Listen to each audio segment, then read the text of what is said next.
Hi hello welcome to Bharat sports Telugu. ఇంగ్లాండ్తో జరిగిన తొలి టెస్ట్లో ఓడిన టీమిండియాకు భారీ షాక్ తగిలే అవకాశం ఉంది.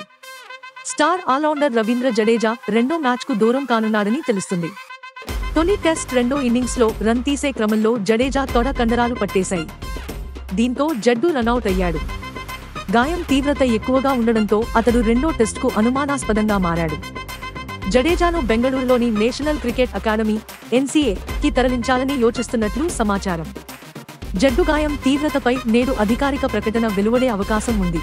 హైదరాబాద్ టెస్ట్లో ఓడిన తర్వాత విలేకరుల సమావేశంలో పాల్గొన్న టీమిండియా కోచ్ రాహుల్ ద్రవిడ్ రవీంద్ర జడేజా గాయంపై స్పందించేందుకు నిరాకరించాడు. గాయం గురించి చూడాలి. నిజాయితీగా చెప్పాలంటే నేను ఫిజియోతో ఇంకా మాట్లాడలేదు. ఫిజియోతో మాట్లాడిన అనంతరం గాయం గురించి ఆలోచిస్తాం అని ద్రవిడ్ తెలిపాడు.